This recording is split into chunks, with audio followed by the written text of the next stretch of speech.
Bonjour.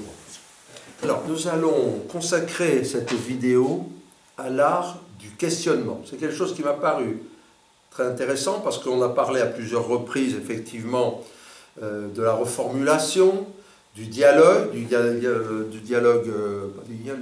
gagnant-gagnant.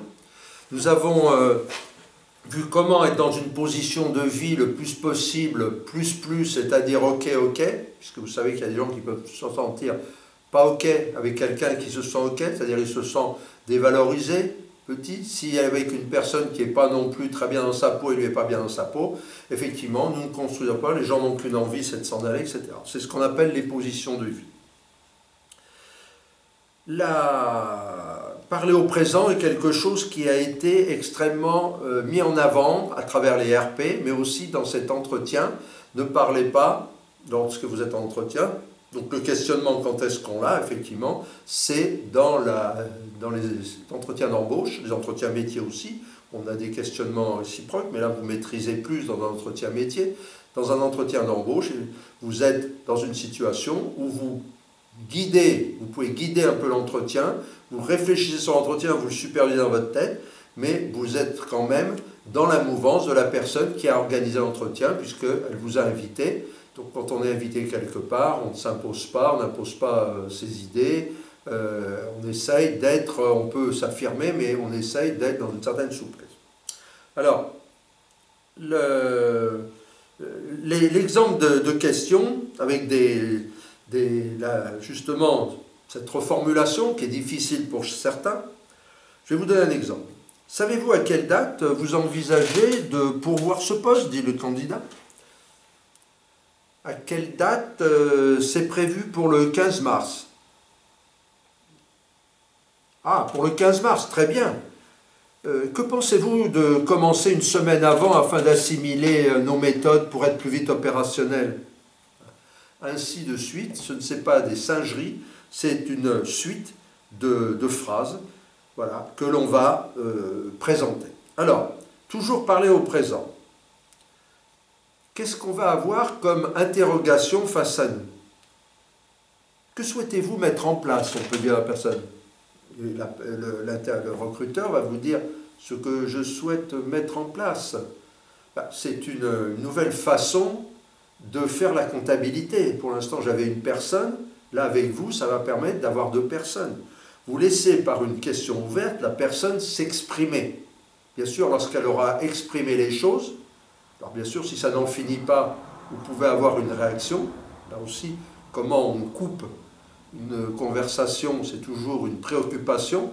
Eh bien, on la coupe en profitant d'un moment de respiration de la personne, en valorisant. Ah oui, c'est très intéressant. Ah oui, tout à l'heure, j'aurais peut-être une question. La personne est un peu distraite et vous pouvez reprendre la main. Si vous voyez qu'elle continue sur sa lancée, vous la laissez faire. Et à un autre moment, vous allez justement profiter pour valoriser, montrez toujours votre accord. Donc, ah ouais, effectivement. Moi, je trouve que c'est très important qu'on approche ça. Hein.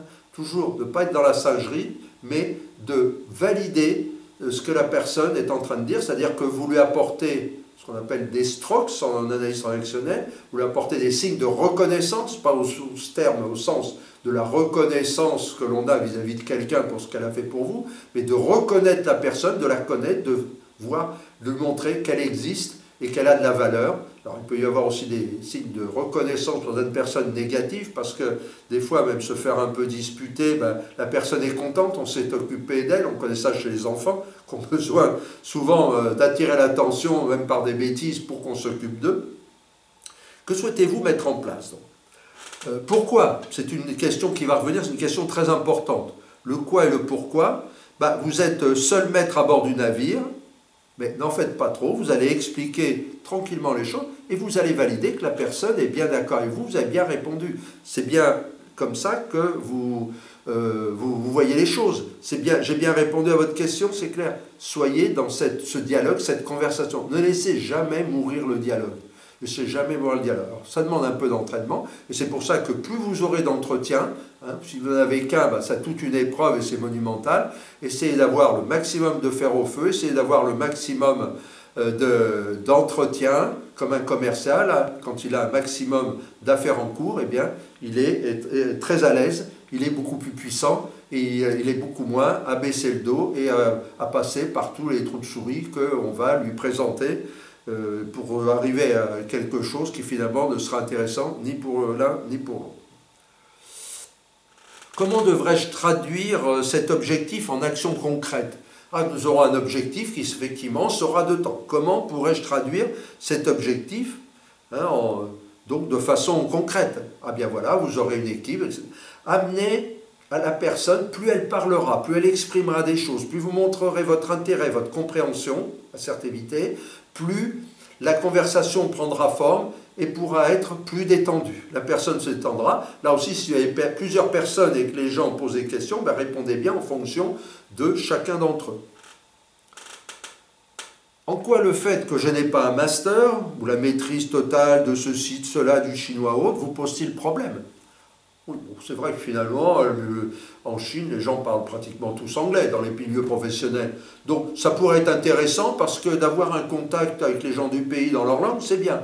Oui, tout à fait. D'ailleurs, j'avais l'intention de m'y mettre assez rapidement parce que j'ai trouvé, et puis c'est déjà une idée que j'avais dans la tête, de vous rassurer et vous répondez à une préoccupation, sans en faire trop, en disant, écoutez, je vais passer un master de chinois, puis quand elle a fini, je fais un... etc.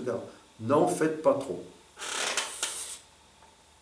Savez-vous, pouvez-vous, voulez-vous que nous envisagions ceci, cela?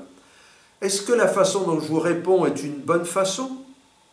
Êtes-vous d'accord ou pas avec ce que je vous explique là actuellement? Parce que c'est comme ça que je procédais chez machin truc muchessa. Là, est-ce que... Oui, enfin c'est comme ça, mais il y aurait peut-être ceci à faire. Voilà. Vous vous montrez que vous vous intéressez, vous n'êtes pas simplement là pour passer un petit examen, partir le plus vite possible en courant et attendre, bien sûr, une réponse positive suite à cet entretien. Vous êtes là pour construire avec construire avec le recruteur ce qui sera, vous l'espérez du moins, et lui, il espère avoir la personne qui réponde bien à ses attentes, pour mettre en place la stratégie pour ce poste. Êtes-vous d'accord ou pas? Ne pensez-vous pas que... Alors, ne pensez-vous pas que si nous commencions par exemple le 22 au lieu que ce soit le 30, je pourrais plus m'imprégner, connaître les gens et on gagnerait un peu de temps? Ah non, non, non, parce que personne n'est libre à cette date-là, ou au contraire, c'est une bonne idée. Et là, vous montrez votre volonté. Vous voyez, toujours réfléchir et puis essayer de, sans a priori, sans méconnaissance, parce que quand on ne connaît pas un sujet, on peut dire des choses, mais essayez de tester pour voir effectivement si vous ne pouvez pas lui apporter un plus.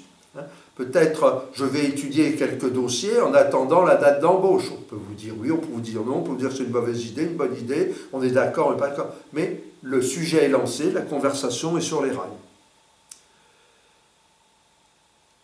Que pensez-vous de cette bonne idée? Alors là, vous avez une façon de présenter les choses où déjà vous validez vous que c'est une bonne idée. Mais si on vous a dit, tiens, c'est une bonne idée, qu'est-ce que vous en pensez de cette bonne idée qui serait effectivement de commencer à telle date ou peut-être d'être formé avec la personne actuellement qui va partir à la retraite en commençant un mois avant de façon à bénéficier de son expérience?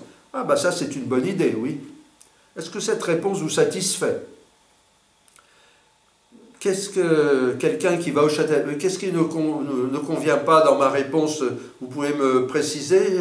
Je n'ai peut-être pas très bien compris tout le sens de votre question. Non, non, ça va, mais effectivement, je pense... Bon. Y a-t-il des inconvénients à ce que nous, etc. Voilà, ça peut continuer.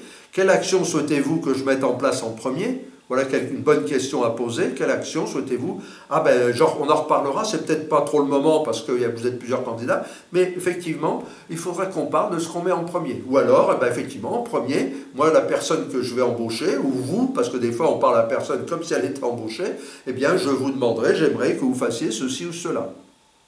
Qu'entendez-vous par compliqué? Oh, c'est compliqué de mettre ça en place. Ça va être compliqué ce recrutement. Qu'entendez-vous par compliqué? Vous voyez, ces petites phrases que vous allez mémoriser, que vous allez sur lesquels vous allez vous entraîner, vous allez les noter. Alors bien sûr, si vous avez un entretien en vidéo, c'est intéressant parce que vous mettez face à un mur et sur ce mur, vous pouvez mettre des petits post-it autour. Faites attention qu'on peut voir que vos yeux partent en regardant ces post-it à droite à gauche. Donc mettez-les près de votre écran et votre écran, vous le mettez 10 cm devant ces post-it qui sont sur le mur devant vous. Puis vous pouvez avoir un peu de recul. Là, c'est à vous de vous mettre en scène dans ce domaine. Hein. Alors, ça, ce sont des questions. Quelle action souhaitez-vous mettre en place? C'est-à-dire, quand vous dites que votre choix n'est pas facile, que voulez-vous dire? N'hésitez pas à demander aux gens de préciser ce qu'ils ont en tête. Hein. Et puis, il y a des questions de résultats. Quel résultat devrais-je atteindre? Quand voulez-vous que je démarre? Pour vous et votre entreprise, quelle est la prochaine étape? Comment souhaitez-vous que nous progressions? Que dois-je mettre en œuvre d'ici notre prochain rendez-vous? Pourrions-nous maintenant aborder le salaire? Vous voyez la façon, toujours demander la permission pour assouplir la suite du dialogue. Quelle serait votre décision si je réponds à tous les critères? Comment avez-vous fait pour être à ce niveau de résultat? Quelles ont été les étapes décisives? Vous montrez votre intérêt, votre plaisir, le sérieux. Là, on est moins dans le sourire. Si ce problème était résolu, si je maîtrise l'espagnol basique ou l'espagnol commercial, comment ça se passait? Vous prendriez une décision? Quelle en serait la conséquence? Et il y a aussi une question ultime. Suite à un entretien, madame, monsieur, qu'est-ce qui ferait que nous ne travaillerions pas ensemble? Ah ben voilà, il y a tel point, où tout va bien. Ben, si tout va bien, travaillons ensemble. Avec un grand sourire et une grande rigolade. Voilà, travaillons ensemble. Eh bien, pourquoi pas? Voilà, il y a telle et telle raison, il y a telle et telle chose qui, pour l'instant, nous pose un problème. Quels sont pour ce poste vos souhaits les plus profonds? Partons du postulat que, si, comment, etc. À supposer que, il y a tout un tas encore de questions. À votre avis, comment pourrais-je appliquer vos conseils au développement de mes fonctions? Quel est le point commun entre, qu'est-ce qui est le plus important pour vous aujourd'hui? Que signifie pour vous, monsieur, de réussir dans ce poste, comme vous venez de le dire? Comment savez-vous que, effectivement, je n'arriverai pas à résoudre telle ou telle tâche? Hein?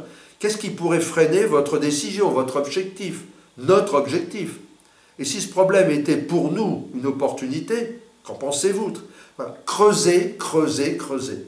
Comme par ailleurs, on vous dira travailler, travailler, travailler. Vous avez vu que le métier de chercheur d'emploi, c'est un métier, il est très ponctuel, très passager, mais c'est un métier qu'il faut apprendre. Et là, on est pour l'apprendre. Je sais que ça ne s'apprend nulle part ailleurs, mais vous êtes ici pour apprendre un métier si vous avez suivi l'ensemble de, déjà, cet auto-coaching, bien sûr, toujours une fois de plus, ne remplaçant pas le coaching global. L'écoute active, donc là, on va parler d'un sujet qui est l'écoute active dans une prochaine vidéo. Merci et à tout à l'heure.